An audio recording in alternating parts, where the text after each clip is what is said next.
Hello everyone, good evening. কেমন আছো তোমরা সবাই? আমি খুব ভালো আছি। লেটস আড্ডা উইথ চৌমেনে তোমাদের অনেক অনেক স্বাগত। বহুত দিন পর আবার ব্লগে ফিরলাম। আজকে বেশ লাইট টাইট সেটআপ নিয়ে সন্ধ্যেবেলা কিন্তু বসেছি। আজকে সন্ধ্যেবেলার আমার ডিনারের মেনুতে কিন্তু অনেক কিছু রয়েছে। সন্ধ্যে বলছি অথচ ডিনার মানে ওই মুখ থেকে বেরিয়ে গেছে। এখন আমার কাছে ৯টা সোয়া ৯টা মানে ওই সন্ধ্যেই মনে হয়। কারণ অনেক লেট করে বাড়ি ফিরি আর ঘুমাতে অনেক রাত হয়। প্রায় রাত ১টা, সেই জন্যই কিন্তু আমি এরকমটা বললাম। তো তোমরা কিন্তু অবশ্যই দেখে ফেলেছো আমার পুজো দেওয়ার ব্লগটা, মানে গাড়ি কিনেছি তোমাদের সাথে আমি শেয়ার করতে পারিনি, তার জন্য অনেক অনেক সরি। তবে আমি পুজো দিতে গিয়েছিলাম, সেটা তোমাদের সাথে শেয়ার করে সেইটার মাধ্যমে জানালাম একটা শুভ জিনিসের শুভ উদ্বোধনের মাধ্যমে।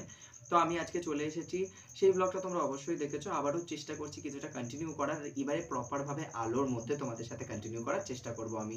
তো এখন আমি হাতে একটা গোটা পেঁয়াজ নিয়ে বসে পড়েছি, কারণ তোমরা জানো আমি পেঁয়াজ খেতে কতটা ভালোবাসি। তো এখন আমি আজকে রাত্রে ডিনার করব। ডিনারে কিন্তু আজকে আমার কিচ্ছু বানাতে ইচ্ছা করছিল না। সকাল থেকে লুজ মোশন হচ্ছিল, তারপরে বমি বমি ভাব আসছিল, আর তার ছাড়াও কিন্তু আমার যেটা হচ্ছিল কিছু খেতে ইচ্ছা করছিল না। হতে পারে সেটা কোনো রকম অন্য কারণের জন্য, যেটা হয়তো শারীরিক এই যে আমার যে এত অনিয়ম হয় না, ঠিকঠাক টাইম মতো আমি খেতে পারি না, সেইগুলোর জন্য হয়তো হতে পারে এটা। তো ঠিক আছে, সেটার জন্য কোনো অসুবিধা নেই। একদিন শরীর খারাপ হতেই পারে, না খাওয়া হতেই পারে। তো আমি সকাল থেকে কিছু না খেয়ে পুজো দিতে চলে গেছিলাম, ওখানে তো পুজোটা হয়েছিল, তোমরা দেখতে পেয়েছিলে আগের ব্লগে। তো বাড়ি ফিরেছিলাম, বাড়ি ফিরে তারপর তো বাকি সব কিছু হলো, দিয়ে তারপরে সেই ব্লগটা গেল। এবারে বলছি শরীরটা একটু ঠিক হয়েছে, ওআরএসের জল খেয়েছি। ওআরএসের জল খাওয়ার পরে একটু ঠিকঠাক লাগছিল, তখন ফুলকপির তরকারি আর ভাত, আর সাথে নিয়েছিলাম একটা গোটা পেঁয়াজ নিয়ে, আর একটু চানাচুর দিয়ে খেয়ে নিয়েছিলাম। রাত্রেবেলাতে কি খাবো, এখনো রয়েছে কিছু ভাত, সেটাকে গরম করতে হবে। এছাড়াও দিদি দিয়েছে কিন্তু মুরগির ঝাল। আমি জানি না তোমরা কারা খাও মুরগির, যে মানে আমরা যে চিকেনের স্কিনটা খাই, তার সাথে মানে উইথ স্কিন চিকেন খাই, অনেকে তো উইথ স্কিন খায় না, তো সেক্ষেত্রে সেই স্কিনটাকে ওখান থেকে বাদ দিয়ে দেওয়া হয়। তাহলে স্কিন মেটে গিলে স্টমাক এগুলো বলতে অনেকে বলবে মা তোমরা এগুলো খাও। আমার কাছে এগুলো কোনো লজ্জার বিষয় না, আমরা আনন্দের সহিত খাই, ছোট্ট থেকে খাই। এগুলো দোকানে বিক্রিও হয়, তৈরি বিক্রি হয়, যেগুলোর ভিডিও আমরা এখন সোশ্যাল মিডিয়ায় প্রচুর দেখতে পাই। তো আমি স্কুটি নিয়ে এক্ষুনি বেরিয়েছিলাম বলে এরকম সোয়েটার টোয়েটার পরে আছি, সেটাই, আর কিছু না, অসুবিধা নেই। এছাড়া তোমাদেরকে আরও একটা কথা আমার তরফ থেকে বলার আছে, সেটা হচ্ছে কি যে আমি খুব শীঘ্রই শিফট হতে চলেছি। সেটা দেখা যাক কবে হয়। বাইরে থেকে ডাক দিচ্ছিল বলে আমি কিছুক্ষণের জন্য পজ করেছিলাম ভিডিওটা। তো এইবারে তোমাদেরকে যেটা বলার আমি বলি, আমি পেঁয়াজটা ছাড়াতে ছাড়াতে বরং কথা বলি, তাহলে আমার সুবিধা হবে। আগে কিন্তু পেঁয়াজ ছাড়ানোর সময় চোখ থেকে জল পড়তো, আর কান্না ছাড়া কোনো কিছুই হতো না। বারংবার বাইরে থেকে ডাক আসছে আর ভিডিওটাকে আমাকে পোস্ট করতে হচ্ছে, যেহেতু এটা আমার ডেইলি ব্লগের মধ্যে পড়ছে, তার জন্য কিন্তু আমি এইভাবে পোস্ট করতে পারছি, না হলে এটা হতো না কখনোই। আর তোমরা আমার ফ্যামিলি মেম্বার, হতেই পারে কখনো ডাক আসতেই পারে, তোমরা তো শুনতেই পাও সেগুলো। তো এই জন্যই আর কি বলছি তোমাদেরকে। কি বলছিলাম আমি, না টপিকগুলো খুব ভুলে যাই। সেটা হচ্ছে তারপরে সন্ধ্যাবেলা কী খাবো সেটা ভাবছিলাম।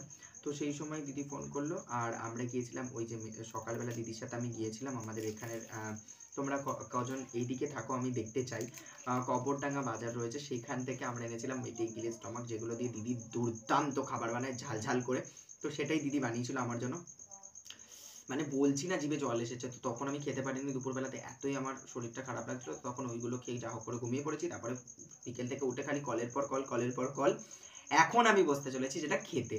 তো সেজন্য এই যে পেঁয়াজটা আমি ছাড়িয়ে ফেলেছি, এবার এটাকে কেটে নিই। কারণ আমার এখন পেঁয়াজের সাথে সাথে কিন্তু কাঁচা লঙ্কা খাওয়ারও একটা আমার খুব খুব মানে কি বলবো, বাতিক কি বলবো, সেই বাতিকটা হয়েছে যে আমি খুব কাঁচা লঙ্কা খাচ্ছি এখন খাবারের মধ্যে। তো দেখা যাক ঠিক কতদিন থাকে, কারণ আমার তো ওই কিছুদিন কিছুদিন করে সব শখগুলো থাকে, সেইগুলোর মতো এটা যেন আরও একটু বেশি দিন স্টে করে। কাঁচা লঙ্কাটা খেতে ভালোই লাগে। জীবনের এত ঝাল পেয়েছি না, যে ওই লঙ্কার ঝালটা আর মনে হয় না যে খুব একটা বেশি। তো পেঁয়াজটাকে ছাড়িয়ে নিই, আর এবারে একটু সরু সরু করেই কাটতে আমার এখন এই মুহূর্তে দাঁড়িয়ে খুব ভীষণ ভালো লাগে, কারণ এইভাবে কাটলে না অনেকটা সুবিধা হয় আমার।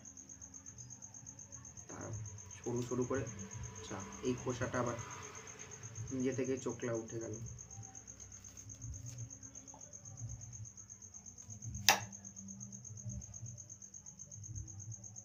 দাঁড়াও, পেঁয়াজ ছাড়ানোটাও এখন দেখছি যুদ্ধের মতো হয়ে গেল। এইরকমভাবে মানে রিং রিং করে কাটতে গেলে না একটু অসুবিধা হচ্ছে। ঠিক আছে, নিজেই খাবো তো, করে কেটে নিই একটা। এই যে এইরকম করে রিং রিং করে কাটতে কি ভালো লাগে না বলো? তো চলো, পেঁয়াজগুলো কাটা হয়ে গেছে, এগুলোকে একটু ধুয়ে ফেলি। ধুয়ে ফেলার পরে আমি এটাকে নিয়ে চলে যাই খাবার জায়গায়। আর কি কি খাবার রয়েছে অবশ্যই তোমাদের দেখাবো, ব্লগটা কিন্তু একদম মিস করো না, কন্টিনিউ দেখতে থাকো। এই যে তোমাদেরকে দেখাই, প্রথমেই কিন্তু যেইটার কথা বলছিলাম, মাংসর চামড়া, ছাল, স্টমাক, গিলে মেটে সেগুলো।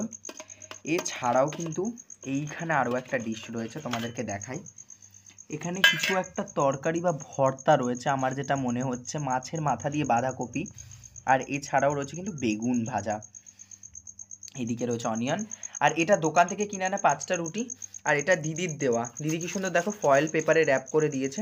দিদিরগুলো রুটি কম, পরোটা বেশি, তো দিদিরটা দিয়েই আজকে কিন্তু খাবো। পরোটাগুলো রেখে দিলেও চলতো, আমি আগামীকাল নিয়ে চলে যেতে পারতাম অফিসে। তো কোনটা দিয়ে খাই সেটাই দেখি, এটাই একটুখানি ট্রাই করি প্রথমে, ঠিক আছে। এটা রুটিগুলোকে একটু খুলে নিই। রুটিটা নিউজ পেপারের মধ্যে র্যাপ করে দিয়েছে, এমনি নিউজ পেপারে প্রচণ্ড পরিমাণে ধুলো থাকে, তার মধ্যে এটাতে র্যাপ করে দিয়েছে। আসলে এগুলো কিছু করার নেই, ওদেরও পর্দায় পুলোয় না অনেক কিছু দিতে গেলে। চলো প্রথমে পরোটা দিয়ে একটু ট্রাই করি। নিয়ে নিলাম একটু পরোটা, নিয়ে নিলাম প্রথমেই তো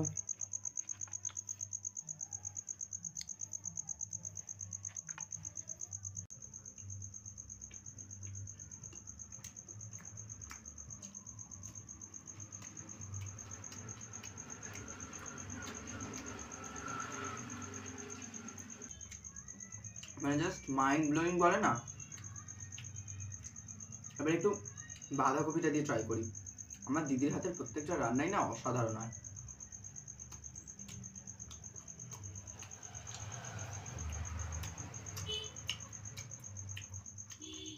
আমরা ভাবছি একটা টেবিল করবো, এরকম করে ক্যামেরাটা রাখবো, যেরকম সব ফুড ব্লগাররা দেখা একসাথে সাজিয়ে খায় ওই রকমভাবে করবো ভিডিওগুলো, তার মানে আরও ভালো হবে। একটা বেগুন ভাজা আছে, এটা আমি খাবো রুটি দিয়ে। এই দোকানের রুটিটা না কাকু কাকিমার দোকানে আনি, তোমাদের কখনো ভিডিওতে দেখাবো। ওনাদের দোকানের রুটিটা ওই সুতোর মতো পাতলা নয়, একটু মোটা হয়, আর খেতেও ভীষণ ভালো হয়, একেবারে ঘরোয়া, মনে হয় যেন মায়ের ছাপ আছে এতে।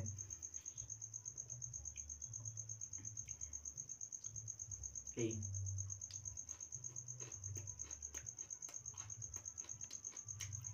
আহা,